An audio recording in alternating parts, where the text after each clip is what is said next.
Chapter 2, Kamba. In January 1997, when I was 9 years old, my family experienced a sudden and tragic loss. One afternoon, while working the fields, my Uncle John became very sick and fainted. My father rushed him to the small clinic in Wimbe, where the doctor diagnosed him with tuberculosis, a deadly disease that seizes the lungs. They advised him to go right away to Kasungu Hospital, an hour's drive. But Uncle John's truck wasn't working, and by the time my father managed to borrow another car, his brother was dead. It was the first time I experienced someone dying, and the first time I ever saw my parents cry. I especially felt bad for Jeffrey, who was now left without a father. All the following day, people came by his house to comfort his mother and to pay their respects. Every so often, I saw him walk out of his house, crying and looking confused. "Cousin, what next?" he asked me. "What will happen?" All I could think to say was, "I don't know." Following Uncle John's death, things became very difficult. Now that my father's brother and business partner was gone, he had to manage the farm alone. It was now up to me and Jeffrey to help keep the farm successful. We all feared that difficult times were on their way. Not long after Uncle John's funeral, my Uncle Socrates lost his job at a big tobacco estate in Kasungu. The family's home was also there, which meant they were forced to move back to our village. Uncle Socrates had 7 daughters, which was great news for my sisters. I myself could not care less about a bunch of girls. But as I helped my uncle unload the moving truck, something leaped out onto the ground. At my feet stood a big, slobbering dog. "Get back!" Socrates shouted and shooed the dog away. But it came right back, its eyes looking straight up at me. "That's our dog Kamba," he said. "I figured we'd bring him along to guard the chickens and goats. That's what he did best at the estate." Kamba was the most unusual thing I'd ever seen. He was all white with large black splotches across his head and body, as if someone had chased him with a bucket of paint. His eyes were brown and his nose was peppered with bright pink dots. Unlike most other Malwayan dogs, Kamba was also big, but still just as skinny. In most other parts of Africa, dogs are used to protect homes and farms. No one buys them as pets like they do in America, and they certainly don't lavish them with rubber toys and fancy food. In Malwai, dogs lived on mice and table scraps. In all my life, I'd never seen a fat dog. As Kamba sat there watching me, a thick strand of drool hung suspended from his tongue, and he smelled funny, like moldy fruit. As soon as Socrates walked inside, he jumped on his hind legs and planted both paws on my chest. "Ah, get away!" I shouted.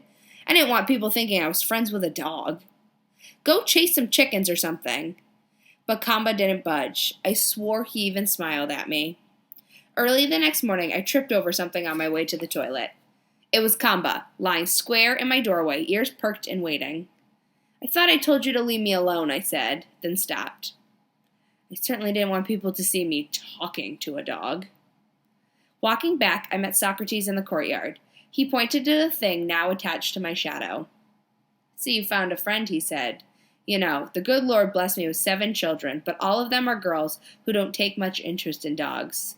I think Kamba is happy to have found a pal." "I'm no friend to a dog," I said. Socrates laughed. Sure. Tell that to him." After that, I gave up trying to get rid of Kamba. In fact, I started to enjoy his company, and as much as I hated to admit it, he and I became friends. He slept outside my door each night, and when it got cold, he snuck inside the kitchen and curled up by the pots and pans. And just like Socrates said, he made a good watchdog over our chickens and goats, protecting them from the hyenas and wild dogs that roam the dark countryside. Even still, Kamba liked to play games with the baby animals. He chased them around the compound, causing the little goats to bleat and the mama hens to flare their wings and hiss. Whenever this happened, my mother would lean out of the kitchen and pitch one of her shoes at his head. "Stop that, you crazy dog!" she'd scream, and my sisters and I would laugh. Look who's talking to animals now. Aside from upsetting our livestock, Kamba's favorite thing to do was hunt. By this time, going hunting had replaced most of the childhood games I used to play at home, and Kamba provided the perfect partner. During the dry season, we hunted birds that drank from the dambo near my house, and in the rainy months, we followed them into the bluegum forest where we set our traps and waited in the thickets. This kind of hunting required patience and quiet. Kamba seemed to understand this naturally, as if he'd been hunting his whole life. One morning, after the rains had stopped, Kamba and I headed to the forest to set our traps. As always, I kept my tools and trap-making materials inside a cloth sack that I tied to the end of my hoe. Inside were a rubber bicycle tube, a broken bicycle spoke, and a short piece of wire that I clipped from my mother's clothesline, a handful of maize chaff that was called gaga, and 4 heavy bricks. I also carried 2 knives that I crafted myself. The first was made from a thick piece of iron sheeting. After tracing a pattern in the middle, I'd taken a nail and poked holes all around the edges, then popped it out with a wrench. I sharpened the metal into a blade by rubbing it against a flat stone. For my handle, I wrapped the bottom half with plastic jumbo bags and melted them over a fire to make them hard. My second knife was a punching tool made from a sharpened nail, also equipped with a handle. I kept them both tucked inside the waistband of my trousers. We entered the forest just past the graveyard near Jeffrey's house, where the blue gum grew tall. In the distance, I could see the small mountain range called the Dowa Highlands that separated us from Lake Mawai, some 100 kilometers away. Dark clouds clung to the tops of the green hills, threatening rain. "Let's hurry, Kamba. We don't want to get wet." I found a good spot off the main trail to set our trap, then got to work. The type of trap I used is called a chikawapu. To make it, I first cleared a small section of grass and vines with my hoe until I could see the red dirt. Taking my knife, I cut 2 thick branches from a blue gum tree and whittled them to sharp points. Then I pushed them into the soft dirt and made sure they didn't move. I cut the bicycle tube into 2 strips and tied each piece to the end of the steel clothesline wire, then tied the rubber strips to the poles. When finished, it resembled a giant slingshot.